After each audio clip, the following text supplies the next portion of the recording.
ஒரு சின்ன வயசு விஷயம் ஒன்று சொல்கிறேன். என்னென்னா, எங்கள் அம்மா எப்பவுமே ஸ்கூலுக்கு 1ஆம் கிளாஸ் அந்த வெள்ளாங்கோயிலில் படிக்கும்போது ஸ்கூலுக்கு போயிட்டு மத்தியானம் வரும்போது எங்கள் அம்மா வீட்டில் இருந்தாங்கன்னா ஒரு பெட்டியை திறந்து எனக்கு இந்த தேன் மிட்டாய் வாங்குறதுக்காக இந்த ஓட்டை போட்ட ஒரு காரணம், அந்த காலத்தில் அந்த ஓட்டை போட்ட காரணம் வந்து கொடுப்பாங்க. நான் போய் எங்கள் பக்கத்தில் போகிற ஒரு சின்ன கோனார் கடை இருந்து அந்த கோனார் கடையில் கொண்டு அதை கொடுத்துட்டு அந்த தேன் மிட்டாய் வாங்கிட்டு போவேன். ஒரு நாள் வந்தப்போ எங்கள் அம்மா வீட்டில் இல்லை. அது என்னடா அம்மா இல்லைன்னு தேன் மிட்டாய் வாங்குறதுக்கு என்ன பண்ணது இல்லை, பெட்டியில் தானே இருக்குது, பெட்டியில் தானே எடுப்பாங்கன்னு சொல்லிட்டு நான் பெட்டியை திறந்து அதுக்கப்புறம் காசு கொண்டு போய் அந்த கடையில் வந்து கொடுத்தேன். அவர் கோனார் பார்த்துட்டு என்ன பண்ணு அப்படின்னாரு. தேன் மிட்டாய் அப்படின்னு வாங்கி சாப்பிட்டு சாயங்காலம் ஸ்கூல்லேருந்து வரும்போது பார்த்தா வீட்டில் அந்த முத்தமாக நெல்லெல்லாம் காய போடுற இடம் அந்த மாதிரி எங்கள் அம்மா உட்காந்துட்டு ஒரு சுற்றி ஒரு 7-8 பேர் இருக்காங்க. அந்த கோனார் நின்று இருந்தார்.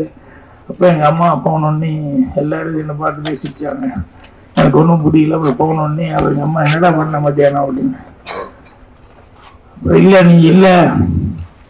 அப்புறம் நான் காசு எடுத்து பெட்டிலேருந்து காசு எடுத்துட்டு நானே கொண்டு போய் கொடுத்து தேன் மிட்டாய் வாங்கிட்டேன் அப்படின்ட்டு இதுரா காசு அப்படின்னு சொல்லிட்டு எங்கள் அம்மா காமிச்சாங்க. அது என்னென்னா மோதிரம்.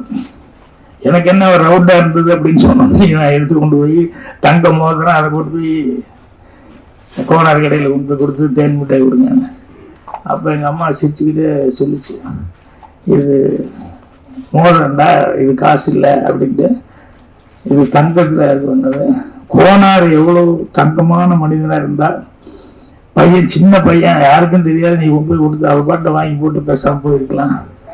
அவர் எங்கள் மதியானம் வீட்டில் இல்லையான்னு எங்கள் அம்மா என்கிட்ட வந்து கேட்டுட்டு அப்புறம் குழந்தை இப்படி தெரியாமல் கொண்டு கொடுத்தது, அந்த மோதிரம் கொண்டு கொடுத்து மிட்டாய் கேட்டதுன்னு சொல்லி எவ்வளோ தங்கமான மனிதன் அப்படின்னு இப்போ எல்லாருமே சுற்றி இருந்தவங்க எல்லாருமே பார்க்கும்போது இது எனக்கு என்னென்னா ஒரு நேர்மையாக இருக்கணும் அப்படிங்கிறது பாருங்க.